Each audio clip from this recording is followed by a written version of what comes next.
Hello, my dear students. My name is Manoj Kumar. Welcome to the online classes of Advanced Senior Secondary School Mundhal, Bhiwani. Today's video about Arthashastra class 10th। तो बच्चों, सबसे पहले आपकी जो अर्थशास्त्र की book है उसका नाम है आर्थिक विकास की समझ। जिन बच्चों ने बुक नहीं ली है वो एनसीईआरटी की बुक ले लें, आर्थिक विकास की समझ। इसमें टोटल 5 अध्याय हैं, 5 चैप्टर हैं और परीक्षा की दृष्टि से बच्चों ये टोटल बुक आएगी 15 मार्क्स की, 15 नंबर का इसमें से आएगा। इसका पहला अध्याय है आज विकास। हम पढ़ेंगे विकास के बारे में। सबसे पहले जानते हैं विकास क्या है, डेवलपमेंट क्या है। इसकी कोई एक परिभाषा नहीं हो सकती बच्चों। विभिन्न लोगों की आवश्यकताएं विभिन्न होती हैं।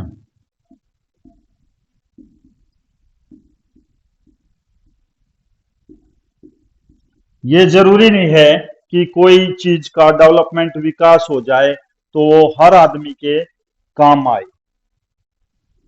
उदाहरण के तौर पर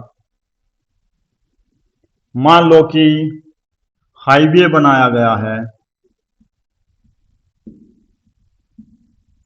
हाईवे कुछ लोगों को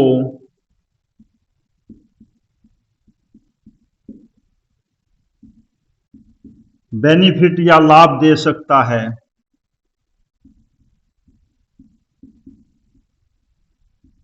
क्योंकि इससे जो यातायात के साधन हैं अच्छा ट्रैक होने की वजह से अच्छे से आ जा सकते हैं। लेकिन हाईवे के बनने में बच्चों जो लैंड, जमीन, भूमि यूज हुई है, इस्तेमाल हुई है, वो जमीन किसी किसान की थी, फार्मर की थी, तो उसका विकास हम नहीं कह सकते, बिल्कुल नहीं होगा।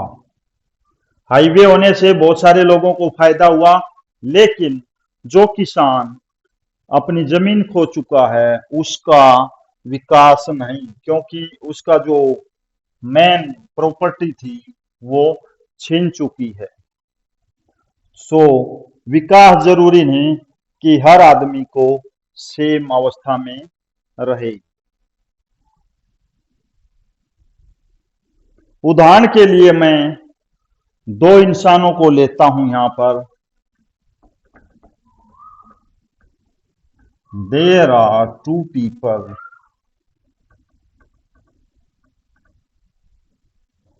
एक गांव से है और दूसरा शहर दिल्ली से।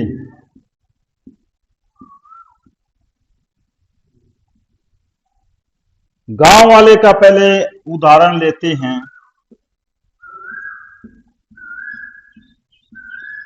एक आदमी जिसके गांव में कच्ची सड़क है, सड़क पक्की नहीं है, उसको आसपास जाने के लिए कम से कम 4 या 5 किलोमीटर पैदल चलकर जाना पड़ता किसी आस पड़ोस के गांव या दूसरी जगह जाने के लिए। अगर यहां पर गवर्नमेंट, सरकार क्या कर दे,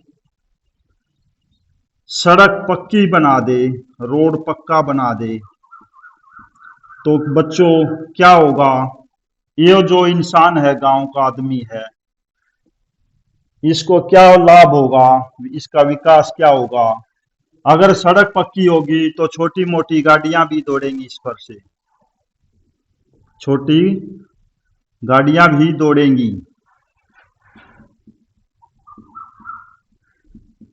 इसको आने जाने में आसान होगा।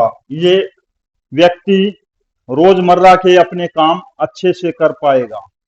आने जाने का जो टाइम लगता था वो कम हो जाएगा। इस तरह से एक सड़क मात्र बनने से इस व्यक्ति का विकास हो गया जो गांव में था। दूसरी तरफ एक इंसान है राजधानी दिल्ली क्षेत्र के बाहर, दिल्ली क्षेत्र के बाहर थोड़ा सा रहता है किसी कोने में, तो उसके लिए विकास क्या मायने रखता है पढ़ते हैं। बाहर साइड में होने की वजह से बच्चों, बाहर की तरफ होने की वजह से इसको 1 किलोमीटर पैदल चलना पड़ता है। फिर दूसरे 1 किलोमीटर पैदल चलने के बाद इसको रिक्शा मिलता है। रिक्शे में 1 घंटे तक सफर करने के बाद ये मेट्रो स्टेशन पहुंचता है और मेट्रो स्टेशन पहुंचने के करीब 1 घंटे बाद यह मुश्किल से अपने ऑफिस पहुंचता है बच्चों।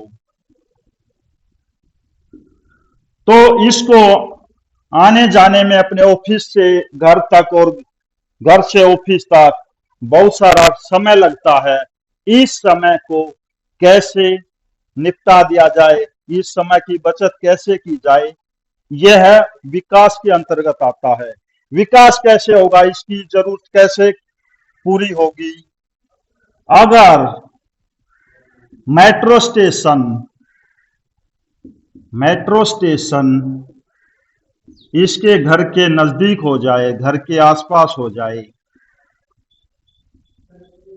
घर के आसपास हो जाए, तो इस आदमी का जो पैदल चलने का है, रिक्शा पकड़ने का है, डायरेक्ट वो मेट्रो स्टेशन पर आकर अपने ऑफिस जा सकता है। इस तरह से उसकी जिंदगी आसान हो जा सकती है। तो बच्चों, यहाँ पर 2 उदाहरण थे विकास के। एक गांव का इंसान जिसको पक्की सड़क बनने से क्या फायदा होता है, और एक इंसान था जो राजधानी दिल्ली क्षेत्र के बाहर रहता है, लेकिन उसको काम करने के लिए दूसरी जगह जाना पड़ता था। इस तरह से अगर एक मेट्रो स्टेशन उसके घर के आसपास एस्टेब्लिश हो जाए तो इस तरह से उसके लिए विकास का मायना बदल जाएगा।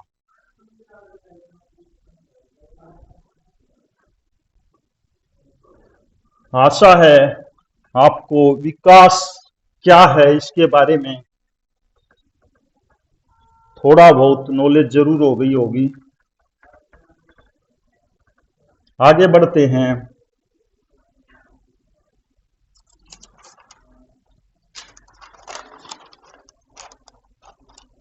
अब आता है विकास के लक्ष्य।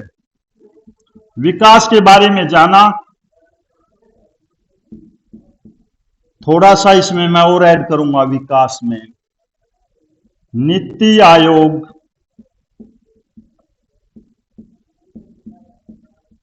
या सरकार, पॉलिसी मेकर जो विकास के कामों की नीतियां बनाते हैं, उनका इंटेंशन, इरादा रहता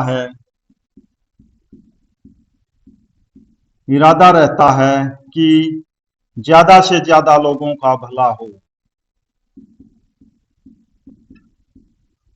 और एक लंबे समय तक वो विकास कायम रहे। इस तरह से नीति आयोग या सरकार विकास के कार्य करती है। अब विकास के लक्ष्य,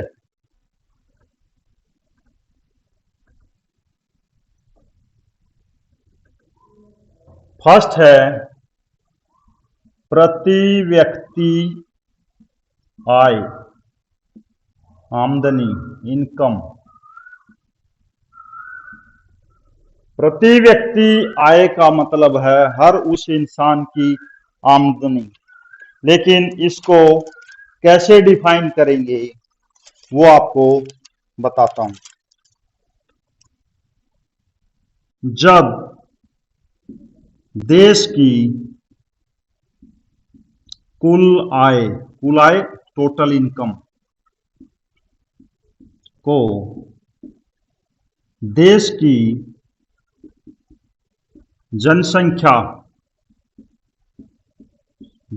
जनसंख्या से भाग दे दिया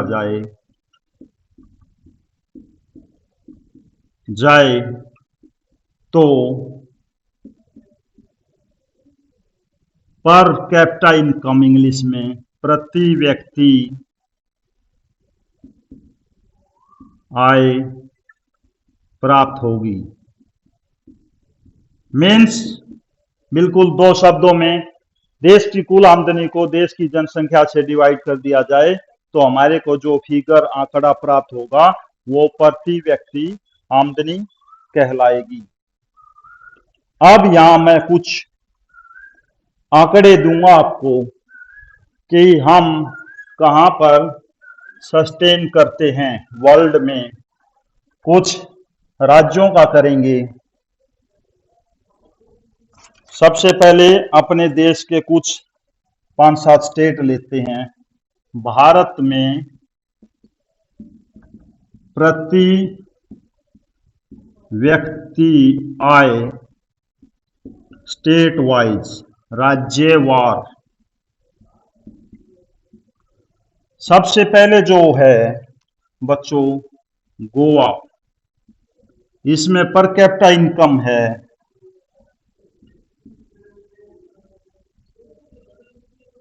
4,58,304 और ये प्रोजेक्टेड है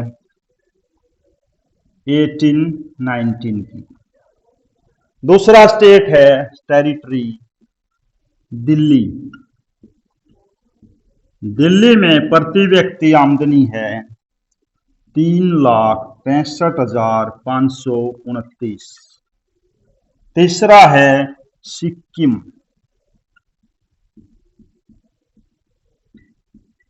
सेवन सिस्टर्स में से सिक्किम जिसमें पर कैपिटा इनकम है 3,57,643। फोर्थ नंबर पे है चंडीगढ़।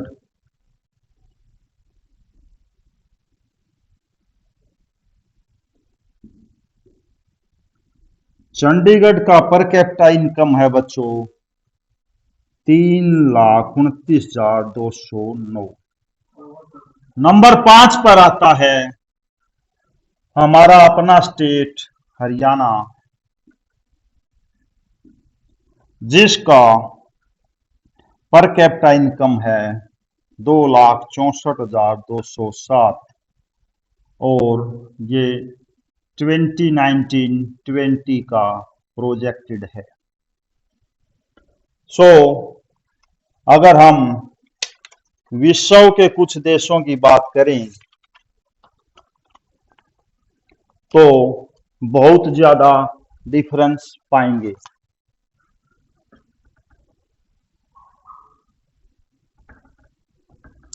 इस तरह से हम अगर इकोनॉमिकली बात करें बच्चों पर कैपिटा इनकम तो हरियाणा का नंबर पोजीशन 5th है 5 है। हमारे prime minister mister Modi ji Gujarat से आते हैं बच्चों। उन्होंने भी अपने स्टेट में पीएम बनने से पहले सीएम थे। बहुत लंबे समय तक अपनी सेवाएं दी गुजरात के अंदर। तो उनका स्टेट नंबर 12th पर स्टैंड करता है और पर कैपिटा है 2,14,237। लिया सबसे कम स्टेट बिहार अपने देश का जिसका पर कैपिटा इनकम है प्रति व्यक्ति आमदनी 43,822। आपने इस तरह से जाना विकास क्या है। विकास हर आदमी के लिए अलग अलग होता है। विकास के मायने समझे और विकास के लक्ष्य में हमने किया प्रति व्यक्ति आय इसके आगे भी और हेडिंग्स हैं, हम अगले वीडियो में करेंगे। Thank you.